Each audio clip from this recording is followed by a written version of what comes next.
Shalom, selamat pagi anak-anak remaja kami yang kami kasihi dalam nama Tuhan kami Yesus Kristus. Ya, kita bersyukur kalau pagi ini kita boleh bersama-sama untuk bersekutu. Kita boleh mengambil waktu beribadah kepada Tuhan. Nah, sebelum kita memulai ibadah kita, mari kita akan masuk di dalam doa terlebih dahulu.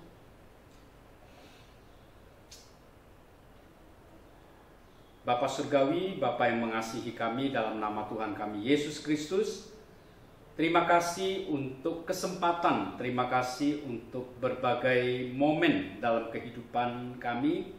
Sebagai anak-anak remaja, kami boleh beraktivitas, kami boleh melakukan berbagai kegiatan agar kami boleh menyenangkan hati Tuhan. Dan terutama agar supaya kami lebih sungguh-sungguh mengenal Tuhan.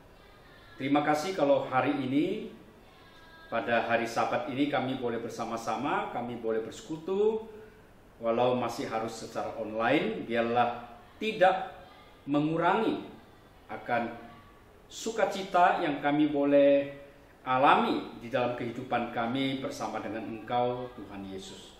Berkati ya Tuhan, kami berdoa dalam nama Tuhan kami Yesus Kristus. Amin. Baik, saya akan menyampaikan sebuah pujian ya. Mungkin ada di antara kita juga yang mengenal lagu ini, lagu yang sudah cukup lama, lagu yang berjudul Pelangi Kasih-Nya ya. Inti daripada lagu ini adalah bahwa mungkin pada awal di dalam kehidupan kita ini kita kurang terlalu mengerti apa yang sedang Tuhan lakukan dalam kehidupan kita. Tetapi satu hal, kita percaya bahwa Tuhan punya rencana dan sampai nanti pada akhirnya kita akan menyaksikan keindahan daripada rencana Allah yang sempurna yang digenapkan dan kehidupan kita berbagian juga di dalam rencana itu. Ya, saya akan menyampaikan pujian ini. Mari kita boleh ya bersama-sama bernyanyi dan mari kita memuji Tuhan kita. Tuhan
Saatnya akan tiba, nanti kita akan melihat pelangi kasih yang sempurna di dalam Yesus Kristus.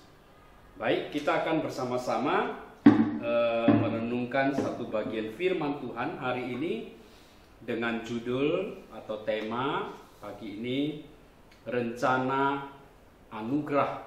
Ya, sebelumnya mari sekali lagi kita berdoa memohon pertolongan Tuhan.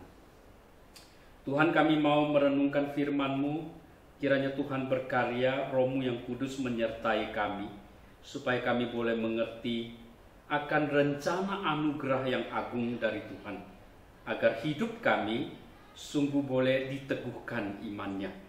Terima kasih Bapa Surgawi, dalam nama Tuhan Yesus kami berdoa.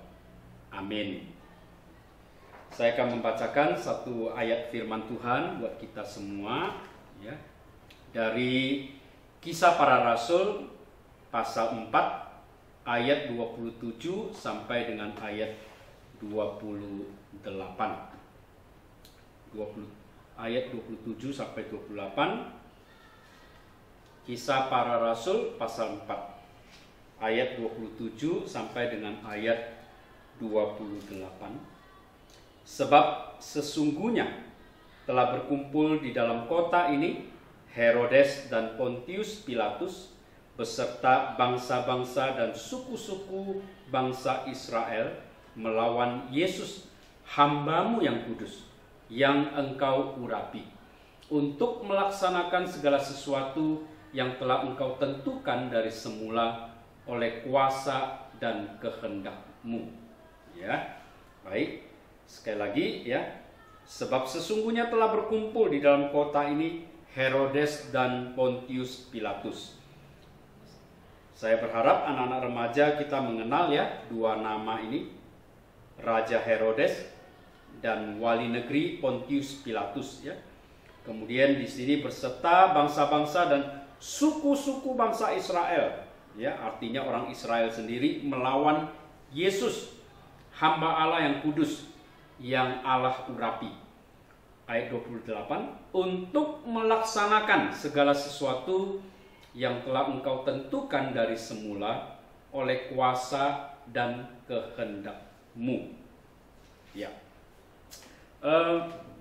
anak-anak remaja,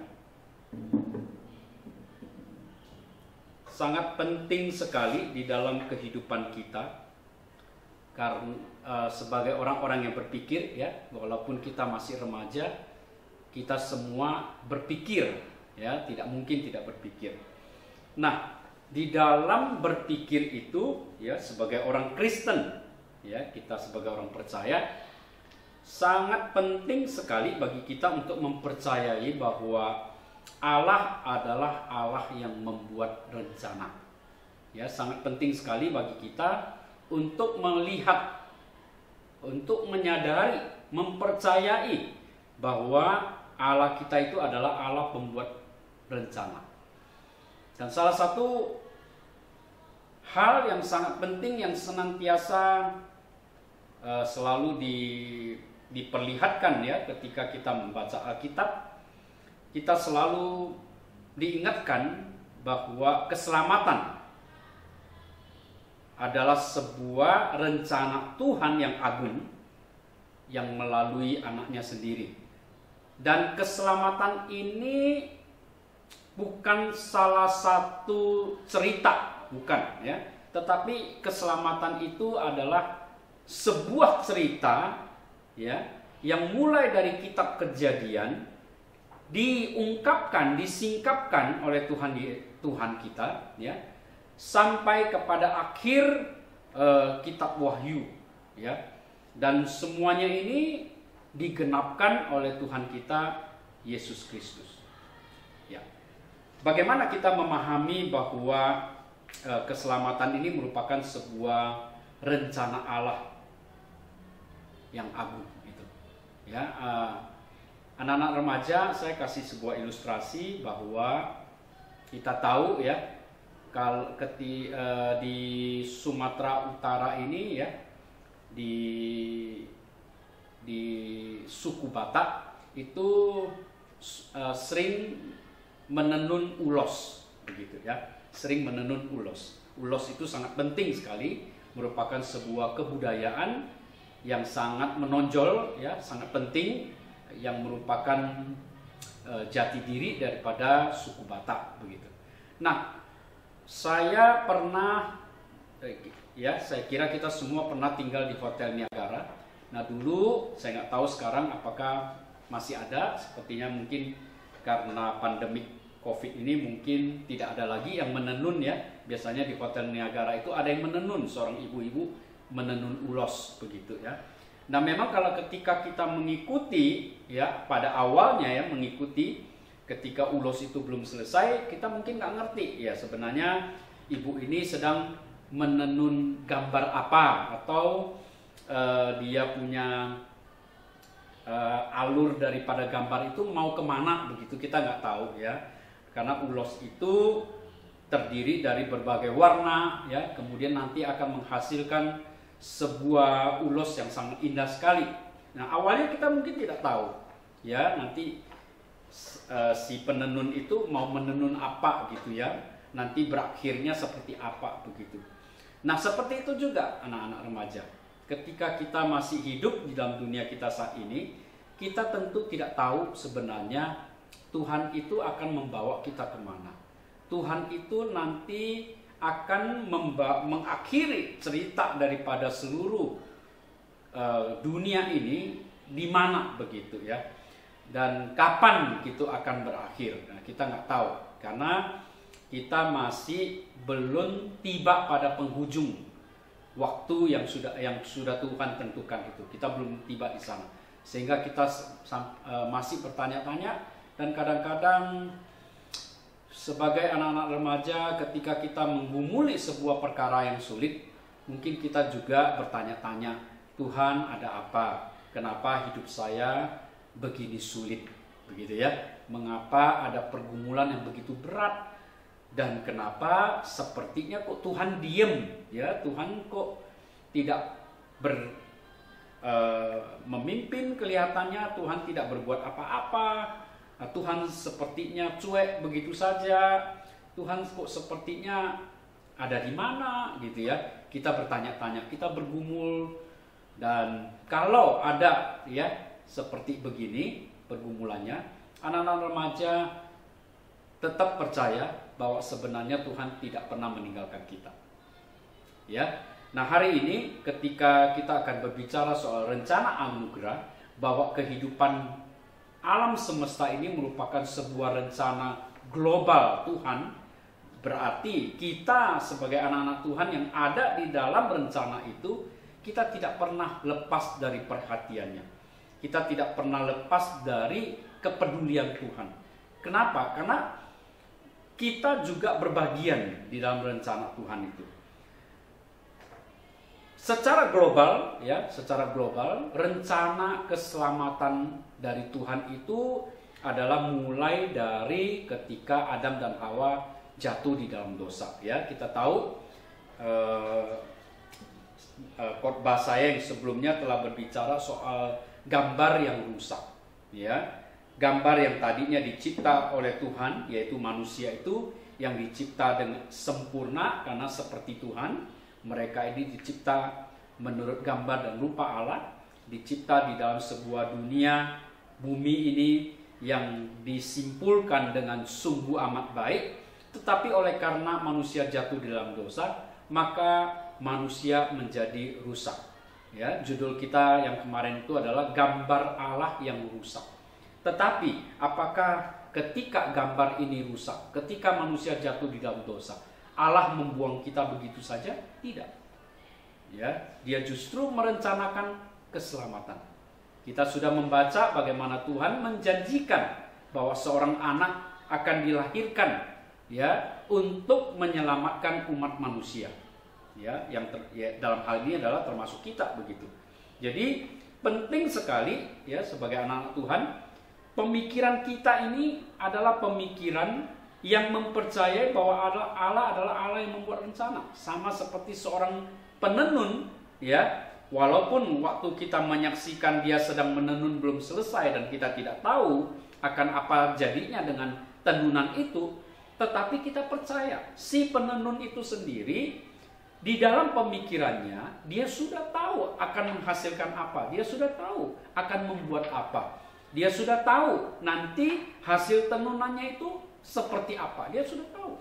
Ya, demikian juga kita, walaupun kita tidak menyaksikan bagaimana Tuhan berkarya dalam dunia ini, karena kita tidak pernah melihat Tuhan, kita juga tidak pernah mungkin tahu gitu ya akan kemana begitu, tetapi kita percaya berdasarkan Alkitab bahwa Tuhan itu akan menyelesaikan semua rencananya itu dengan baik.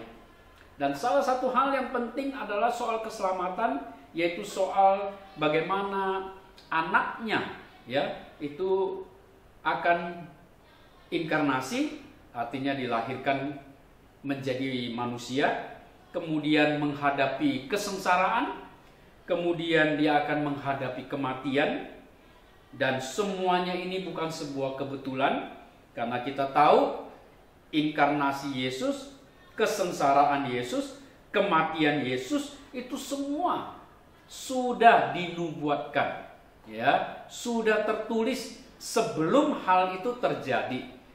Perjanjian Lama sudah menubuatkan semua itu akan terjadi, dan Perjanjian Baru menyaksikan bagaimana nubuatan itu satu persatu digenapkan oleh Yesus Kristus. Jadi kita melihat bahwa tidak ada yang kebetulan, ya anak-anak kami remaja, karena itu merupakan sebuah rencana. Tentu saja Tuhan tidak sembarangan membuat rencana, ya.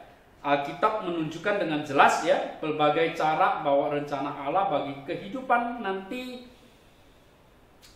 Tuhan Yesus itu akan menunjuk kepada sebuah kebangkitan yang kemudian nanti akan menarik banyak orang untuk datang kepada Dia, menjadi umatnya.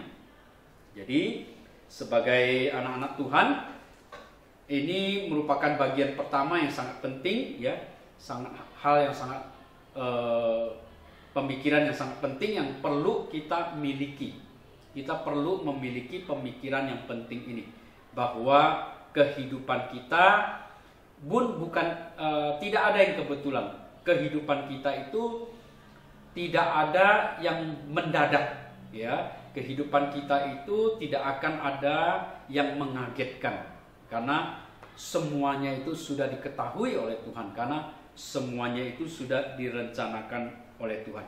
Itu sebabnya di dalam Roma pasal 8 ya, saya mengajak kita melihat Roma pasal 8 ayat 28 sampai dengan ayat 30 ya. Roma pasal 8 ayat 28 sampai 30, di sana dikatakan, kita tahu sekarang bahwa Allah turut bekerja dalam segala sesuatu untuk mendatangkan kebaikan bagi mereka yang mengasihi Dia, yaitu bagi mereka yang terpanggil sesuai dengan rencana Allah. Ini ayat 28, ayat 29. Sebab semua orang yang dipilihnya dari semula, mereka juga ditentukannya dari semula untuk menjadi serupa dengan gambaran anaknya, supaya ia anaknya itu menjadi yang sulung di antara banyak saudara. Kemudian ayat 30, dan mereka yang ditentukannya dari semula, mereka itu juga dipanggilnya, dan mereka yang dipanggilnya, mereka itu juga dibenarkannya, dan mereka yang dibenarkannya, mereka itu juga dimuliakannya. Ya. Jadi ayat-ayat ini mau menunjukkan kepada kita bahwa tidak ada kebetulan. Ya, apapun yang kita alami. Bahkan kalau mungkin anak-anak remaja berpikir, bertanya, kenapa ya saya adalah di Siantar umpamanya. Mengapa saya terlahir dari keluarga ini umpamanya. Mengapa saya punya teman-teman seperti ini umpamanya. Anak-anak, saya ingin memastikan itu sekali lagi. Berdasarkan rencana anugerah Tuhan yang tidak mungkin salah, tidak mungkin meleset, tidak ada yang kebetulan, tidak akan ada yang mengagetkan Tuhan, bahwa Tuhan tahu dan memang Tuhan sudah merencanakan semuanya itu. ya. Tetapi kita jangan berkata nanti anak-anak memilih sampo ini, memilih sabun ini, itu pun rencana Tuhan. Tentu saja ada pilihan bebas kita, ya. Kita bebas menentukan mau pakai sabun apa, kita bebas mau memakai sampo apa, kita bebas mau kemana umpamanya. Tetapi kehidupan kita secara global itu tidak ada yang kebetulan.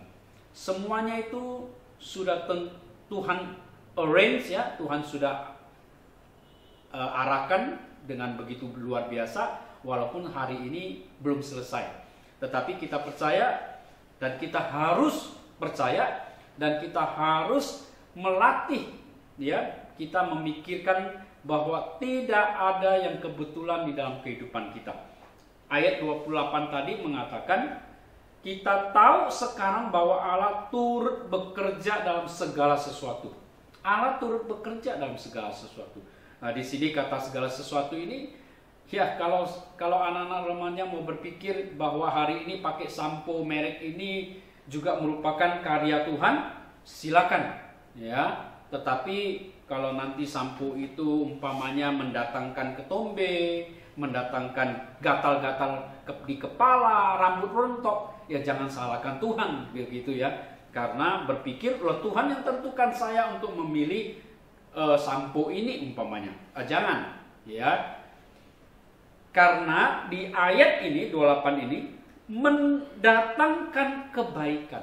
Allah turut bekerja dalam segala sesuatu itu untuk mendatangkan kebaikan. Ya, mendatangkan kebaikan. Nah, kebaikan ini kebaikan macam apa? Mungkin kita sering, ya, sebagai manusia pada umumnya, kita seringkali berpikir begini.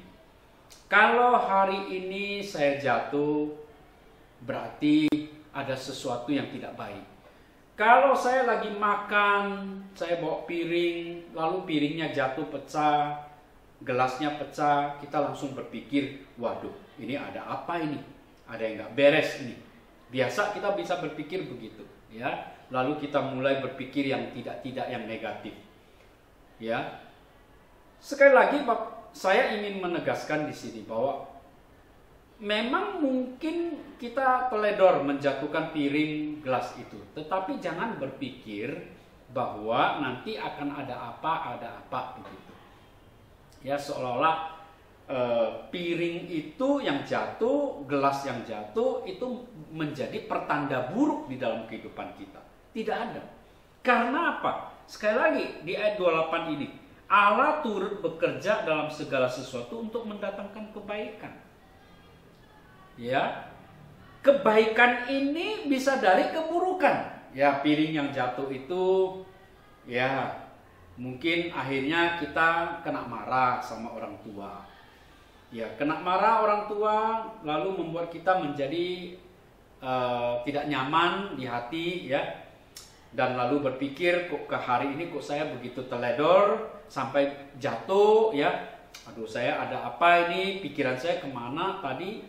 Ya, anak-anak, nggak usah dipikirkan terlalu negatif.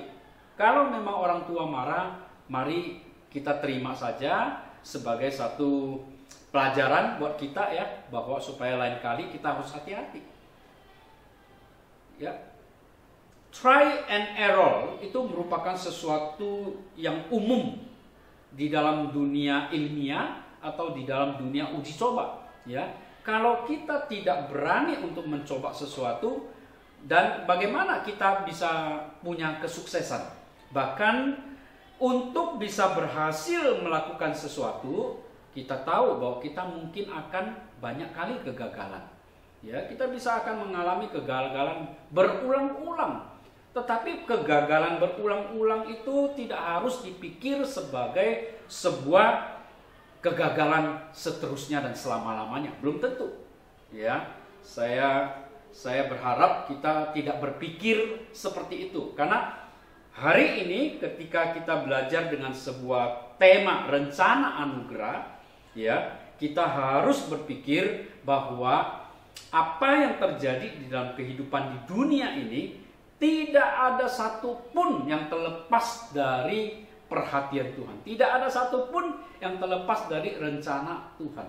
Hari ini seluruh dunia mengalami pandemi COVID. Apakah kita akan memikirkan ini sebagai sesuatu yang di luar rencana Tuhan? Atau kita memikirkan ini sebagai sesuatu yang Tuhan tidak tahu? Tuhan tidak peduli, Tuhan membiarkan supaya manusia semua binasa? Tidak. Karena kita tahu bahwa Alkitab mengajarkan kepada kita bahwa Allah yang mencipta adalah Allah yang merencanakan sebuah ciptaan yang baik, ya. Hanya memang ada dosa yang sudah masuk di dalam dunia ini. Nah, dosa yang masuk di dalam dunia ini pun bukan berarti Tuhan gagal, tidak, ya. Justru dosa yang masuk ini mau menunjukkan bahwa Tuhan begitu baik, Tuhan begitu mengasihi, Tuhan tidak pernah meninggalkan manusia yang sudah jatuh dalam dosa. Justru Tuhan mengutus anaknya inkarnasi, anaknya datang menghadapi penderitaan, mati di kayu salib, dikuburkan, bangkit pada hari ketiga, mendapatkan kemenangan. Bagaimana semua ini sepertinya mungkin agak begitu jelimet begitu ya. Kita juga tidak bisa berkata bahwa apakah berarti Tuhan merencanakan dosa masuk. Wah, ini memang sesuatu yang sangat sulit ya. Di dalam pemikiran orang Kristen sangat sulit sekali bisa menerima bahwa dosa itu adalah rencana Tuhan.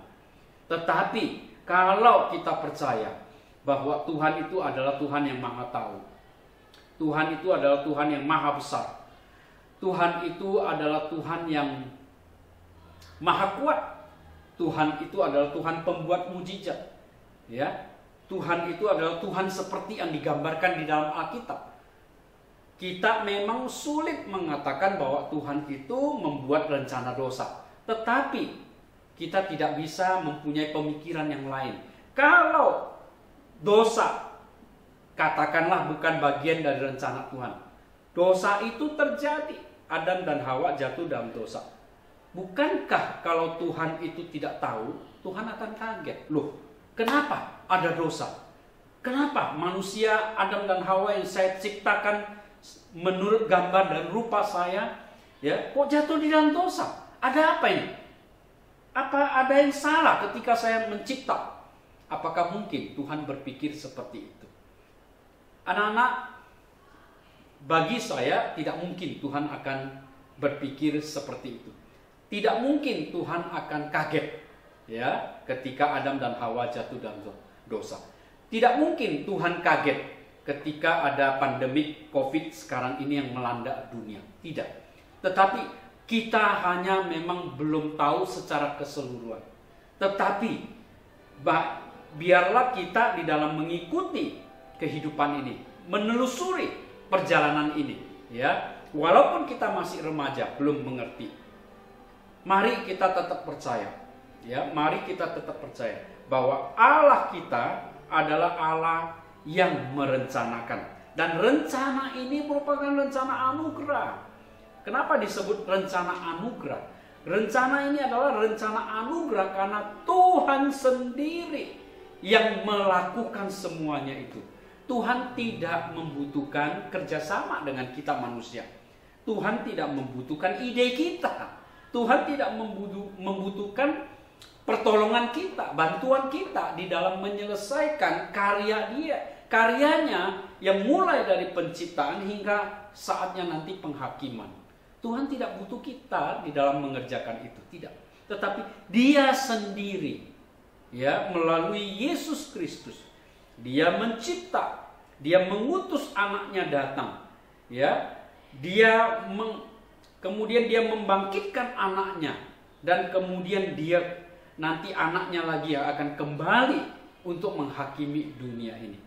Jadi secara global, ya, Alkitab memaparkan sebuah rencana yang begitu luar biasa dari Tuhan. Dan apakah global ini berarti Tuhan akan melupakan saya yang tidak ada artinya? Tidak. ya, karena sekali lagi ya, Alkitab Roma pasal 8 ya, ayat 29, sebab semua orang yang dipilihnya dari semula, mereka juga ditentukannya dari semula untuk menjadi serupa dengan gambaran anaknya. Perhatikan di sini, sebab semua orang. Semua orang, artinya orang-orang ya, di dalam dunia ini sudah ada orang-orang yang sudah dipilih oleh Tuhan. Kapan Tuhan memilih mereka? Sejak dari semula. Kapan itu? Kalau berdasarkan Efesus 1 ayat 4 ayat ya, itu berarti sebelum dunia ada, sejak kekekalan, sebelum dunia dicipta oleh Tuhan. Jadi bayangkan bagaimana Tuhan sudah mengenal kalian ya, satu persatu. Tuhan sudah mengenal saya bahkan sebelum saya dicipta, sebelum saya lahir. Ya, Tuhan sudah mengenal kita sebelum kita lahir ke dalam dunia ini. Tuhan sudah mengenal kita sebelum kita melakukan apapun. Bahkan Tuhan mengenal kita saat kita gagal. Tuhan mengerti kita. Saat kita sukses, Tuhan pun ikut bergembira bersama dengan kita. Tidak ada satupun tindakan yang luput dari perhatian Tuhan mengenai kehidupan kita. Ini harus kita pegang di dalam kehidupan kita. Semoga penyampaian firman Tuhan ini, pembelajaran ini mengenai rencana anugerah semakin menguatkan anak-anak remaja di dalam berjalan bersama Tuhan, mengenal Tuhan, dan semakin lebih baik lagi di dalam memberikan kehidupan ini kepada Tuhan dan berani percaya bahwa Tuhan adalah Tuhan yang sungguh-sungguh membuat rencana di dalam kehidupan ini. Mari kita berdoa. Bapak, terima kasih. Hari ini kami belajar sesuatu yang sebenarnya tidak mudah. Karena seringkali mengenai rencana anugerah, mengenai Allah yang memilih, mengenai Tuhan yang membuat semuanya, seringkali berbenturan dengan keterbatasan berpikir kami, bahkan kedangkalan berpikir kami. Sehingga mungkin ada di antara kami yang bahkan sulit untuk menerima, apalagi untuk mempercayai itu. Tetapi biarlah kiranya Tuhan menyertai anak-anak remaja, menyertai kami, bahkan hamba-Mu sendiri, agar tetap setia, tetap percaya walaupun tidak mengerti. Karena firman-Mu mengajarkan kepada kami bahwa Engkau adalah Allah yang merencanakan mencipta, Engkau adalah Allah yang merencanakan untuk memelihara, bahkan Engkau adalah Allah yang merencanakan untuk menebus dan menyelamatkan manusia ketika manusia jatuh di dalam dosa. Oleh karena itu kami boleh sungguh mengerti bahwa Engkau adalah Tuhan yang selalu memperhatikan kami. Biarlah kami tidak khawatir dalam kondisi apapun saat ini, walaupun kami tidak berdaya, tetapi biarlah pemikiran kami senantiasa percaya bahwa kami memiliki Tuhan yang berkuasa, Tuhan yang memiliki rencana. Terpujilah Engkau ya Bapa. Kami bersyukur, berdoa dalam nama Tuhan Yesus. Amin. Shalom ya bagi kita semua. Semoga Tuhan terus yang memberkati.